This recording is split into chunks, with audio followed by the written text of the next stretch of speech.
Resumo da semana.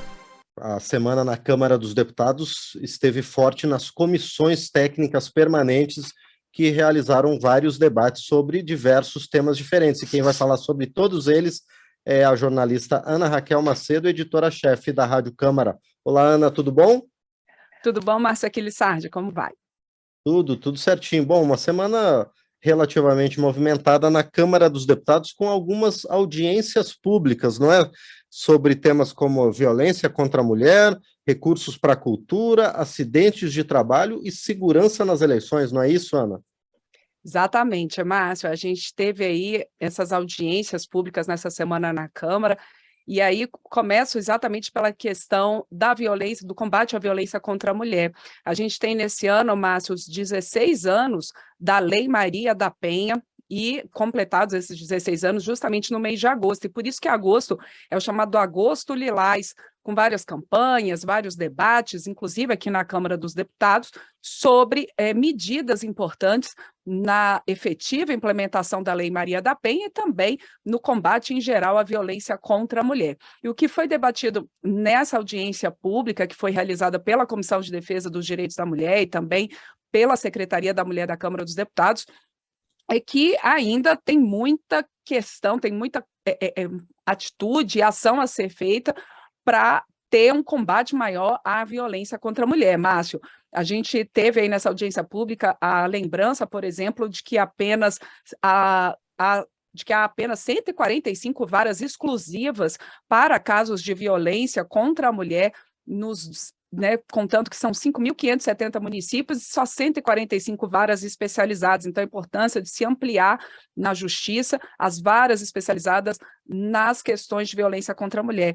Também a importância de se ter políticas públicas e que violência contra a mulher, claro, tem a violência física, há os feminicídios. O Brasil, segundo a ONU, é o 5º país com mais feminicídios no mundo, quer dizer, índices alarmantes ainda no país, mas a violência também acontece, Márcio, e isso foi lembrado durante a audiência pública, que a violência também é a violência política, é a violência das diferenças salariais entre homens e mulheres, do subemprego. Então, tudo isso está relacionado a uma vida mais digna às mulheres e o combate à violência.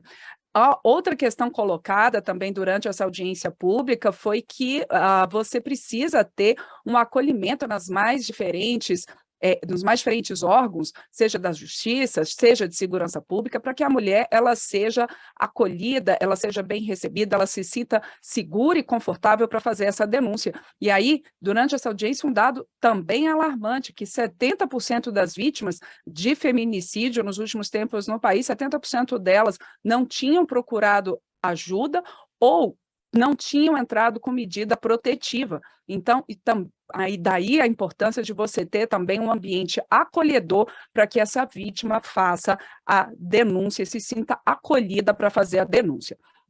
Além dessa audiência, então, sobre violência contra a mulher e sobre o Agosto Lilás, a gente teve também uma importante mobilização na Comissão de Cultura nessa semana na Câmara, de gestores estaduais, de cultura, de artistas, que estão na luta, Márcio, pela implementação, pela regulamentação da Lei Paulo Gustavo.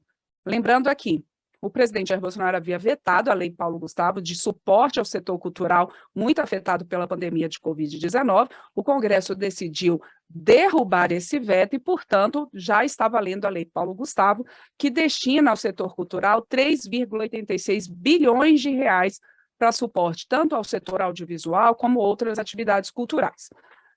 O que é preciso fazer agora? É preciso que haja regulamentação para a liberação dos recursos e para que os estados e municípios também possam fazer sua regulamentação, sua adequação orçamentária para o incentivo ao setor cultural. E aí houve uma preocupação ali dos gestores de cultura e também dos artistas, de que até por conta do calendário eleitoral você não tenha tempo hábil para poder fazer a execução desses recursos até o fim do ano. Então, foi colocada também a necessidade de, se não houver essa execução até o fim do ano, que se possa prorrogar o prazo ali de uso desses recursos pela Lei Paulo Gustavo até março do ano que vem, até março de 2023.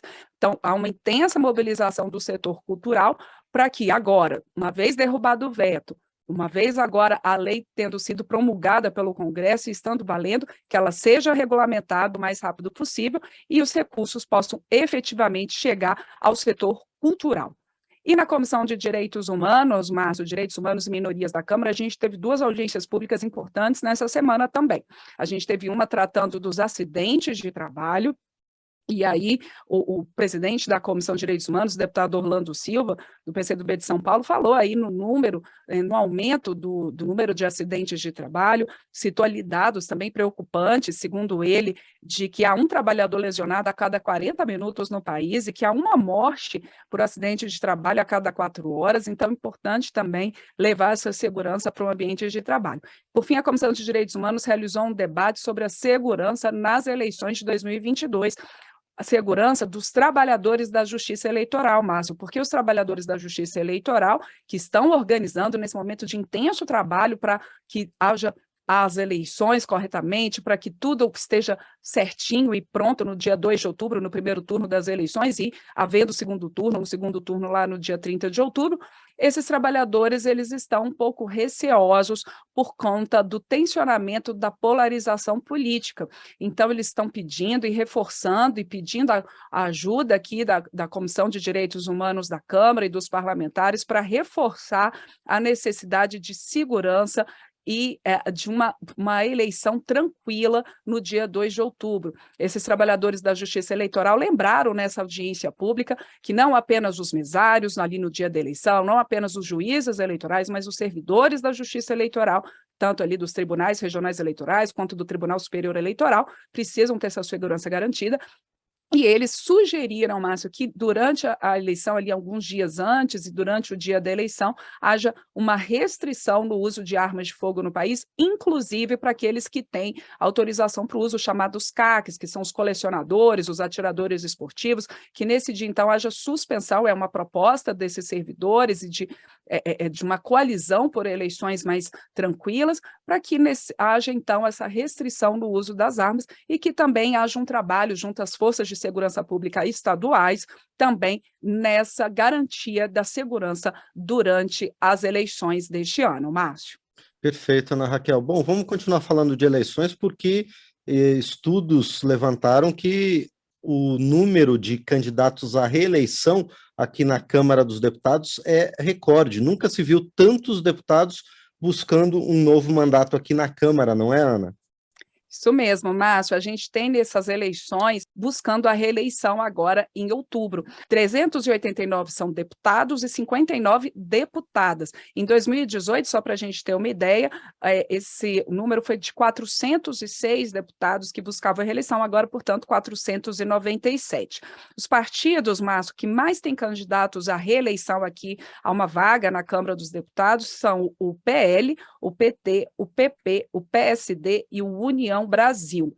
E é importante também destacar que a gente teve um número recorde de registros, de pedidos de registro de candidatura para a Câmara dos Deputados. Foram mais de 10.400 candidatos registrados no Tribunal Superior Eleitoral, na Justiça Eleitoral, para concorrer a uma vaga aqui à Câmara dos Deputados. Lembrando, Márcio, que cada estado, os estados, eles têm números diferentes de parlamentares, dependendo do tamanho da sua população. Mas cada estado tem, no mínimo, 8 deputados e, no máximo, 70 deputados, no caso ali de estados mais populosos. A gente também lembra que, para ser eleito aqui à Câmara dos Deputados, você tem um cálculo chamado de quociente eleitoral, que é o quê? Você pega o número de votos válidos ali no estado, divide pelo número de cadeiras que esse estado ali tem na Câmara dos Deputados, e aí se chega a esse índice de quociente eleitoral, e é esse índice que tem que ser alcançado ali pelos partidos para poder ter eleitos os seus candidatos. Depois que cada partido tem ali, depois que se define o quociente eleitoral e se vê o número de votos de cada partido, faz a divisão ali do número de cadeiras. Sobrando o que a gente chama das sobras eleitorais ali nessa divisão, que nem sempre, e sempre ela não é exata, né, Márcio? Nesse cálculo, aí você tem também entre os partidos a distribuição das sobras eleitorais. Outro ponto muito importante agora nessa eleição para a Câmara dos Deputados, e em todas as eleições para a Câmara dos Deputados, mas que o eleitor também tem que ficar atento, é que os partidos eles têm que alcançar ali o quociente eleitoral e mesmo eles tendo um número de votos ali para a Câmara dos Deputados, eles têm que alcançar determinados índices, que é a chamada cláusula de barreira ou cláusula de desempenho, para que depois os partidos tenham acesso tanto aos recursos do fundo partidário e eleitoral, como também a tempo de rádio e TV, aí depois das eleições. Então, essa eleição para a Câmara dos Deputados é importantíssima para que você tenha, então, essa distribuição depois entre os partidos, tanto dos recursos dos fundos partidário e eleitoral, quanto também do tempo de rádio e TV. E como é que está a cláusula de barreira, essa cláusula mínima aí de desempenho dos partidos para ter acesso a esses direitos? Por essas eleições. Bom, os partidos, Márcio, na Câmara dos Deputados, eles têm que ter pelo menos 2% dos votos em pelo menos 1/3 dos estados, e em cada estado tem que ter pelo menos 1% dos votos. Ou, uma outra opção é que os partidos elejam 11 deputados em pelo menos 9 estados. Então, essa é a cláusula de barreira deste ano. Lembrando que em 2018, 14 partidos não conseguiram atingir a cláusula de desempenho, essa cláusula de barreira. E lembrando também, Márcio, que essa cláusula até 2030 ela vai aumentando.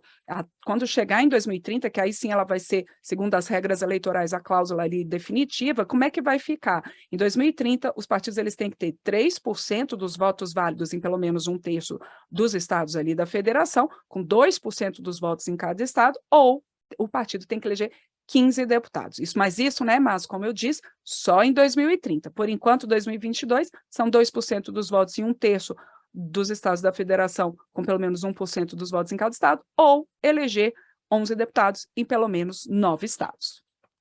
Muito bem, é por isso, então, que muitos deputados buscam a reeleição ou, então, são candidatos a outros cargos, né, para também ajudar os partidos a superarem essa cláusula de barreira. Raquel, mais uma vez, muito obrigado por estar aqui no resumo da semana. A gente se fala novamente na semana que vem. Um grande abraço. Obrigada, Márcia Aquiles Sardi, um grande abraço aí para você, para todo mundo que acompanha a gente aqui no resumo da semana, tanto pela rede legislativa de rádio e também pelas nossas rádios parceiras, como a Rádio Diamantina FM de Piritiba, na Bahia.